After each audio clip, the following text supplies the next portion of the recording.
Good. Well, I might sort of get into the sort of the first little bit just to frame what our workshop that we're going to do.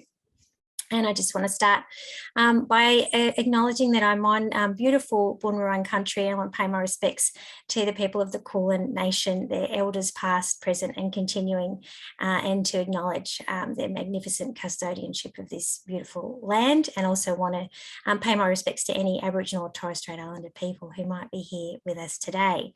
And, you know, I've been thinking a lot over the last little while, as we probably all have, and thinking about the conversation we had in that amazing keynote last night. You know, maybe we're not going back to how things were. And so if we do have this kind of before times, what does a career conversation need to look like with the young musicians that we work with if things are different and history is not really something that we can return to? And we can see in that narrative from that student that the student's looking back to, well, my teacher did this and I see that you've done that, so how can I also do that? But maybe that's not going to be the solution. Maybe that's not going to be the way. So one of the other things I'll say is just that I've worked as a long time at classically trained clarinetist. So I worked as a professional musician and a music educator and a scholar. And after my PhD research, I actually did train as a career counsellor, Janet. So I'm a professionally accredited career counsellor. And one of the things that I get to do, which is pretty cool with the career counselling peeps, is whenever you go to you have to do a certain amount of professional development training every year. And usually what you do is you do workshops. So they'll tell you a bit about a concept and then they get you to actually try it. So that's what we're going to do tonight.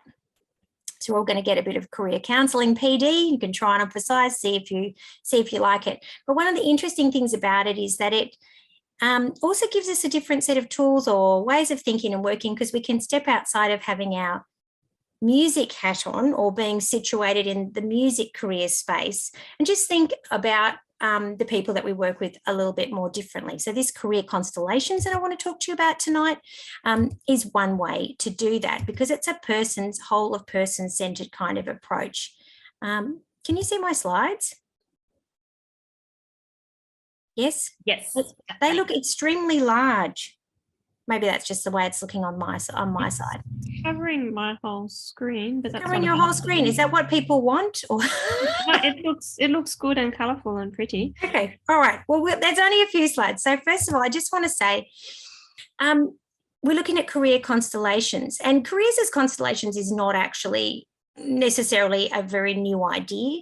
I was talking with Professor Sandy O'Sullivan, who's a wonderful Indigenous scholar, last week, and we were talking about the idea of connectedness and understanding your connections and relations and where you're kind of located relationally in your life and in the world. And that's an Indigenous notion. But careers as constellations also comes into the career development literature.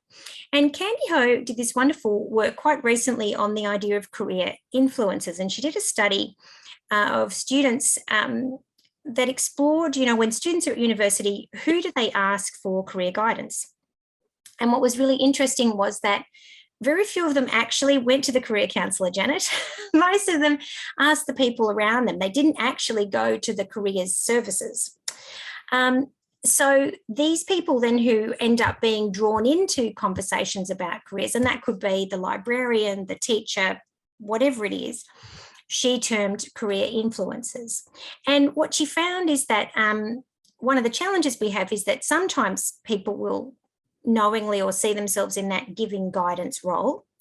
But also sometimes we might just go, oh, I'm just, you know, in my role as a teacher right now and I'm having a conversation, and we might not necessarily think of that offhand thing that we say or that throwaway comment as something that's going to be really, really influential for our students, you know, going forward.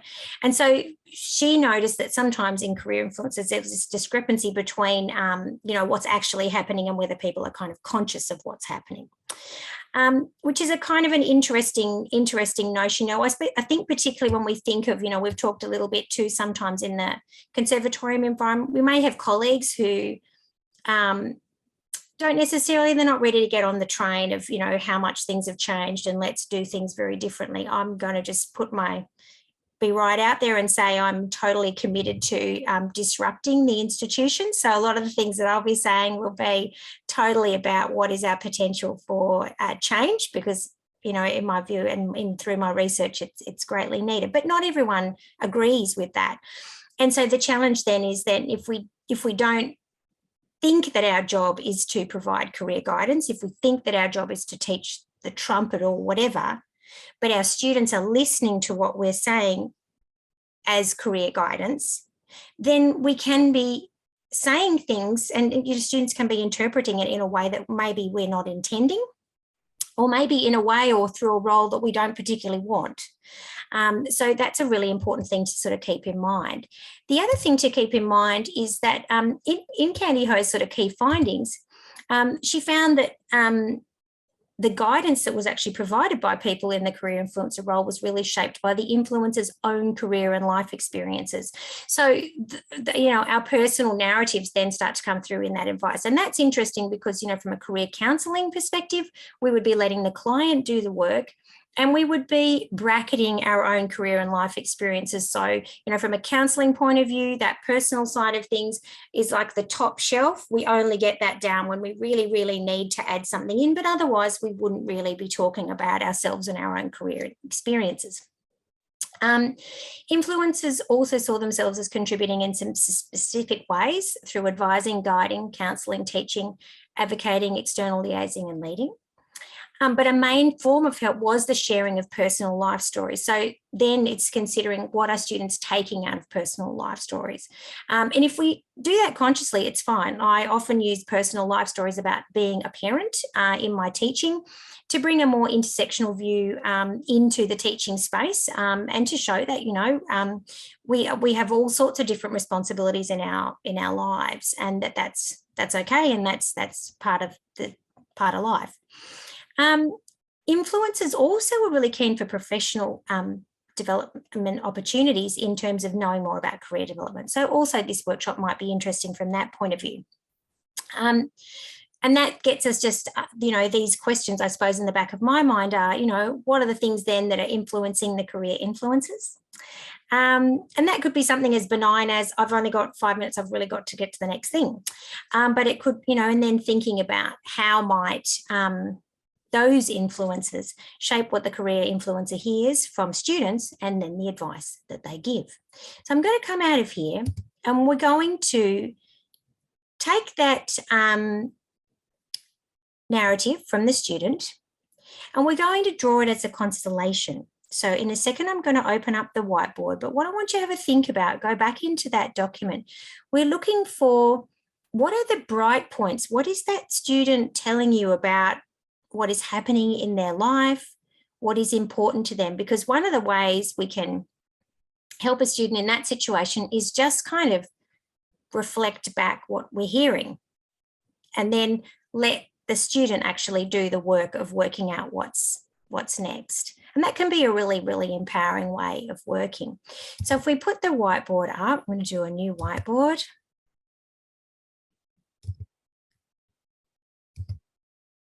Can everyone see that? Yes. Fantastic. And all right. So does anyone want to, and you can put your camera on if you want. I always feel like, what are people thinking when I can't see any face? I know everyone's being really polite and maybe you're eating your dinner. That's okay. But if we put oh, there's Jen, thanks. Hi, Guy. Hi, Brad. Everyone's back. Okay. So can we you can just shout it out. Let's get rowdy. This is a very well-trained crowd, Di. What do we think are some of the bright points that our student is telling us about? They just won a prize. They just won a prize. Students. Okay, great. So prize winning student. Yeah. And so they obviously love their music, right?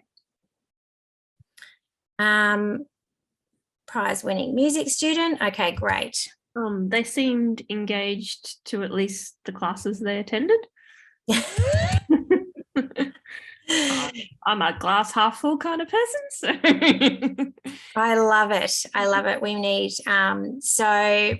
if we do a line, so they're prize winning music student, and going within that is sort of this is going to be really so engaged in classes.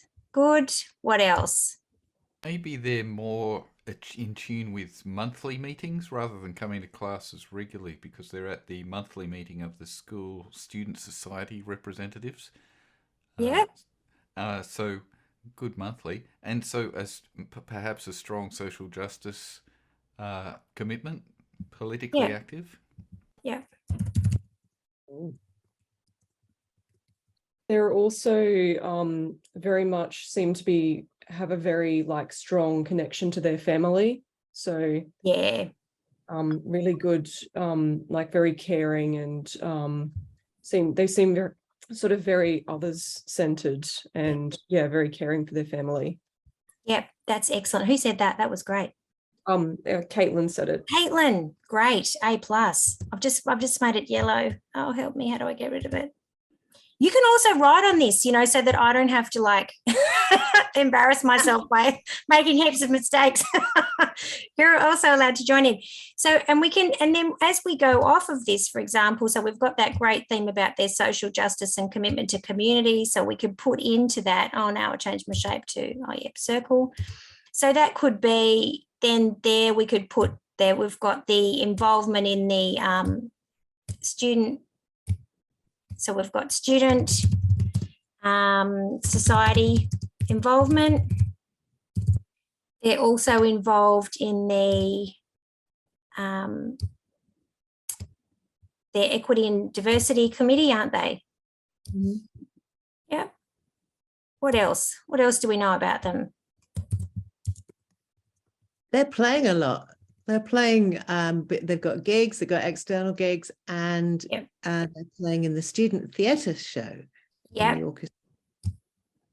Yep, great. So we've got gigging.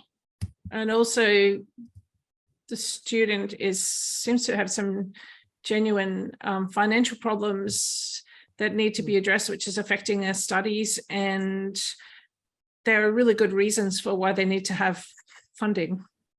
Yeah, so we've got strong. We've got to get this one going here. Why isn't that text working there, Di? Why is it? It's broken. I can get rid of off the page. Is that the yellow thing you want to get rid of? Well, yeah, when I go to click on that one where Celia, is it writing? Is it working for you? I want that to be the family one. Hang on, family. Yeah. Got great. Okay. So if I do strong family ties, yeah, that'd be great. I'm wondering if the sister who's getting married in Bali might be a source of perhaps a patron. Oh, well, it depends if she spends all her money on her wedding, Brad. That's a good point. That's a good point. I also like that she read in your bio at the last faculty concert and then came to you. That smacks of a real go-getter. Yeah. Okay. All right. So we've got. Let's get that. Get that in there. So they're like, oops, hang on. I don't want to. A networker. I love it when students do that. Yeah. Oh. So what do we see about this student then? Very ambitious. Yeah, and we've also got, it's like kind of some mixed signals, isn't it? Because some of the things we go, oh yeah, wow, they're really right on the money there. And then other things, not so much. Okay, so we've got that. We've got, I want to go in here.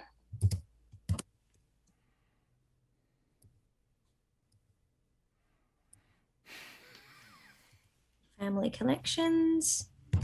No, I don't know. That's not letting me do that. I'm going to just delete that. Try again.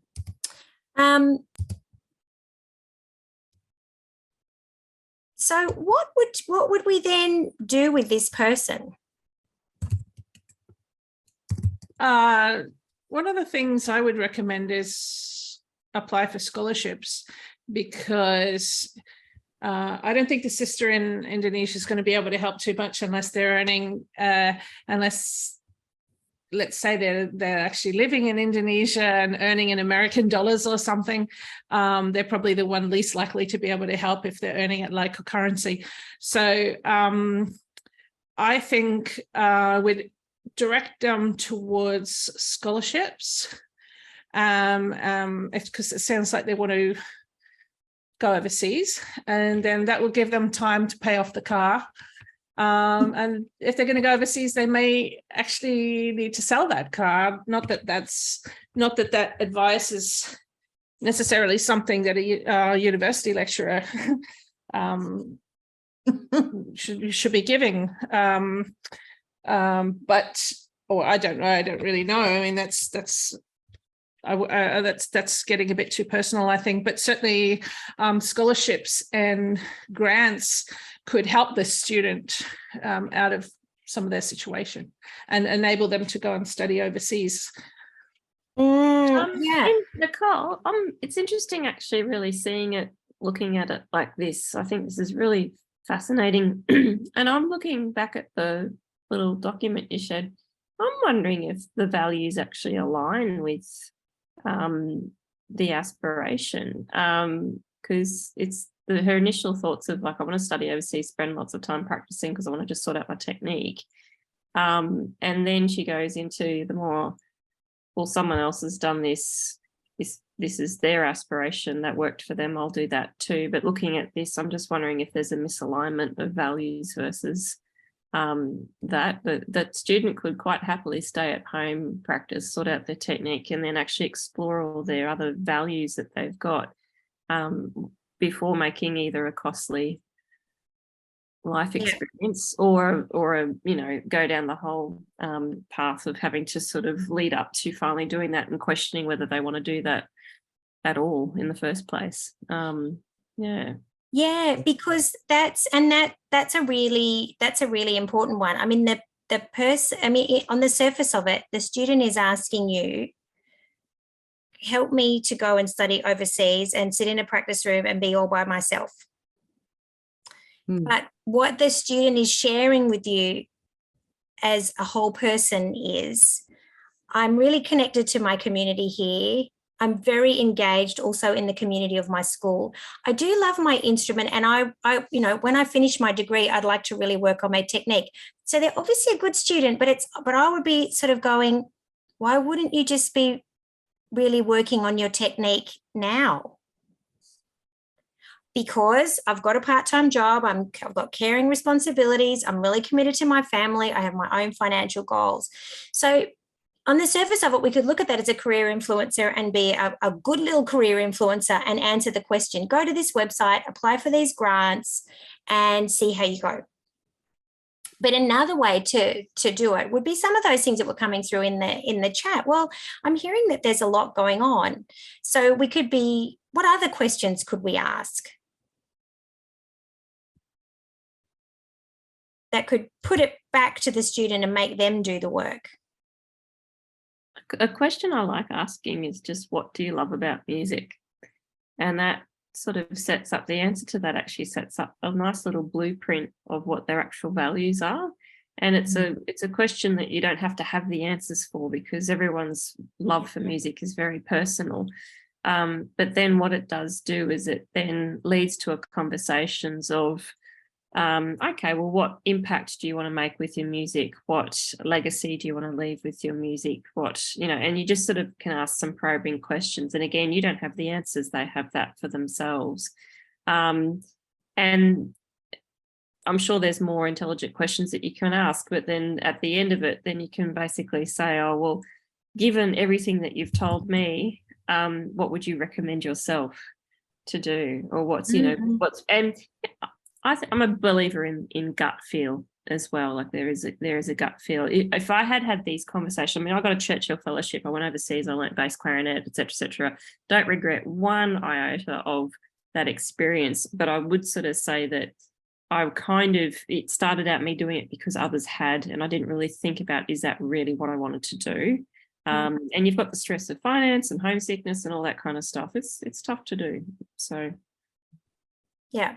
And building on that, I would, in their answer to that question of what music are you into, what are you passionate about, where do you fit in terms of genre, in a sense, and style, then I would actually offer to use my own social capital potentially to plug them in.